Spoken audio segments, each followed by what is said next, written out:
With our good friend Brent Roske, because it is time for Roske on Politics. It's the little teaser Thursday episode. Thanks as always for having us on. And today we have a special guest. This is Charlie Szold. He is the communications director for the Iowa GOP. Hey. We're going to be chatting with Charlie in just a second here about last night's debate, which was a big deal out there in Colorado. But first, I thought it'd be interesting because, you know, the Democrats and the Republicans are having huge events right now. As we know, we are less than 100 days out from the Iowa caucus. We are now in what they call the invisible primary. The most recent event that the Democrats had was called the JJ Dinner, the Jefferson Jackson Dinner, and we had some guests in town, like former President Bill Clinton was here, Katy Perry was here, a bunch of other folks. So I thought we'd show a quick little video. You're going to see more of this on Sunday's episode of the Half Hour Show, but let's take a look at a video from the JJ Dinner. How many of you, it's going to be your first time voting? Listen, you have so much power, and this is one of the most important elections in over a decade. So much change could happen. Let's go, Hillary! Then we had that amazing debate in Las Vegas. It was great. And I have to say, even though I was immensely proud of her and I thought she did great, I was proud to be a Democrat because I watched 5 hours of the Republican debate. And you know, none of our people, every disagreement they had was over an issue. Every difference of opinion was over whether this or that course would be best for the American people. This tradition, you could call it, was actually started with the Obama campaign. Then Senator Obama had an event like this, and they had a drum course similar to this, and they marched to the event. Hello, sir. How do you feel the campaign is going so far? Great. We're through. Senator, you gotta wait. Senator, you gotta wait. Ms. Sanders, you've been enjoying this experience? Yes, yes. You ever been involved in something like this before? Just his other campaigns. Nothing like this. So as you can hear, this resembles more of a soccer game than a political event. These are the Bernie Sanders people. The Hillary Clinton people are back there. The O'Malley people are over there. I think we're about 3 minutes away from the start of it. I can't hear the music at all right now. I can only hear this. So I'm waiting for the ball to drop in Times Square. That's what I'm waiting for. Okay. So basically, if you weren't able to attend the JJ Dinner, check out the episode this Sunday of Roske on Politics. I chat with State Senator Matt McCoy about his endorsements. Tom Miller, who's our state attorney, state general here, and Gary Kroger is running for office as well. But really, it was I was at the JJ Dinner, is what it's called, last year, and it's completely different when it's a presidential year. But it was, as you could hear, more of a soccer event. Big stage in the middle, and they would give speeches and all that sort of thing. But really, probably, and it was described this way, the crown jewel of Democrat politics until the caucus. There'll be a couple other things, and candidates are coming in, but that was pretty much it. That was their chance to make the biggest impression. Of course, Martin O'Malley was there. And the one thing I'll say, the challenging part for all of the media, not just myself, was Martin O'Malley had his event at 3:30. Bernie Sanders and President Bill Clinton were scheduled to start at 4:45 at the same time. So there was no way you could really do. But if you wanted to see a little bit of all three, there was no way of doing that. Yeah, I bet you could do it if you're just on foot, but to go into press areas and camera areas and all that sort of thing, it was kind of, you had to pick and choose. So we did Katy Perry and President Clinton, and then ran over to Sanders, and then sadly we missed Martin O'Malley, but we did see him, and you'll see more of him in the show. So anyway, that's Sunday. But let's talk about last night. Our friend Charlie Szold here again is the communications director for the Iowa GOP. What do you think about last night? Interesting, very interesting. I think that our candidates did a good job up there. I don't think they had much help from the moderators, though. I think. See, now you're chiming in with what they're saying. Yeah. Because of what time we go to bed, all we pretty much know is what we hear the next day in social media. And social media is saying the big winner was Rubio, the big loser was CNBC. Yeah. Can you fill us in on if that's accurate or not? I think, you know, Marco Rubio had a great night. He's very eloquent. He always speaks real eloquently about what Republican policy should be, which is helping people get ahead, providing opportunity for more Americans.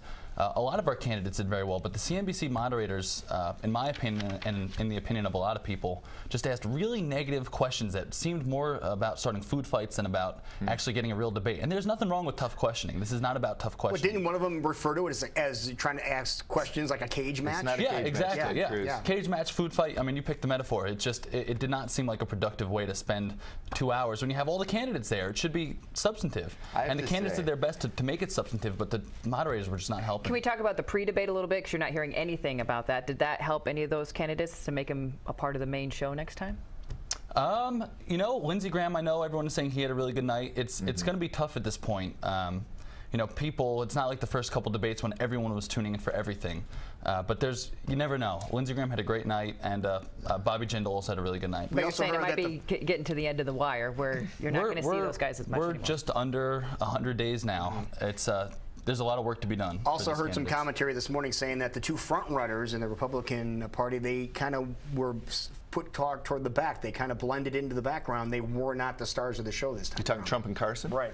Well, it was Scarborough this morning said, what, did Trump stop by a weed store in Colorado? He was so subdued. We'd never seen the side of Trump before. He did fine. What was so interesting, how it was reflected in the online polls, they're saying the online polls, which are literally just viewers logging in, he's ahead by 25, 30%, Donald Trump. So it's such a strange discrepancy because none of the people, the media are reporting. Rubio, you mentioned some of the question, the backlash, and you know, ABC Network News, their headline, CNBC debate moderators face backlash. That was their takeaway. Des Moines Register, obviously you just said Iowans agree, Rubio shines. But the questions sparked a moment. My takeaway moment for the night was finally seeing Chris Christie show the type of campaign that I felt that he would have been doing from the beginning. He had a moment where they asked Jeb Bush about fantasy football, or? About fantasy football, and Jeb Bush, his answer was fine. I think there's another moment that they keep talking about Jeb Bush. This morning on Morning Joe, Mika actually said, is this the end of the Jeb Bush presidency? And she didn't just happen to mention it, she just kept saying she thinks it's over now based on his performance. I don't think Jeb Bush did bad. It's just that the other folks did really well. He and Rubio went at it one-on-one as far as Marco Rubio missing some votes. Let's face it, Senator Barack Obama missed many more votes than Rubio did when he was campaigning. It's just the nature of campaigning. Rand Paul was on the show talking about the fact that he's made a point of showing up. But separate issue, Chris Christie's moment. They said, Jeb Bush, what do you think about fantasy football and gambling? Which our background in television, we know that there is something to be talked about that. Online gambling, it's now advertised. It's an accepted form of thing. Where are they walking that line with gambling? Jeb Bush's answer was fine.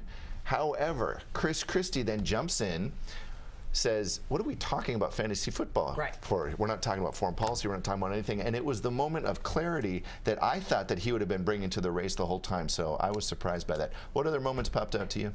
That was an interesting moment. To your point about Chris Christie, I think what Iowans in particular like is when a candidate is true to themselves. You don't have to be someone else. When Donald Trump is being Donald Trump, I think people appreciate that. And that's what we saw with Chris Christie yesterday. We finally felt like you were seeing the real Chris Christie, which I think is going to resonate really well here in Iowa. But do you think it's too late for him to show his true self? No, I don't think so. I think you know, we're close, but 100 days is still a really long time when it comes to caucus politics. Real quick, I want to show a quick photo. Throw up one of the photos real quick. This is our friend Michael Donovan. Michael Davenport. He loves Nixon. Carved Nixon into a pumpkin. And the other photo real quick here. So this is from Scaris Hill. If you tune in Sunday, the First Lady of our state, Chris Branstad and Eric Branstad brought me on a private tour of Terrace Hill. We filmed it for the show. So you're going to see JJ dinner and plus a private tour of Terrace Hill Mansion. So check it out Sunday. Was Branstad, a vampire, werewolf, Frankenstein? Yes, the governor came out like this. No, he was not there. He was not there. Did they have good candy? I will say that yes, but we didn't have any. There are still tickets available for the Pumpkin Ball, which is on Halloween night at Terrace Hill. And boy, if I'd never been to the governor's mansion. The building itself is gorgeous. The decorations, and apparently the party, they all dress up, and the governor will be there. So tickets still available. Check that out. But thanks so much for joining us today, Charlie. Thank you so much. Appreciate it. So what is your take on fantasy football? We'll find out. We'll let you know. I'll get back to you.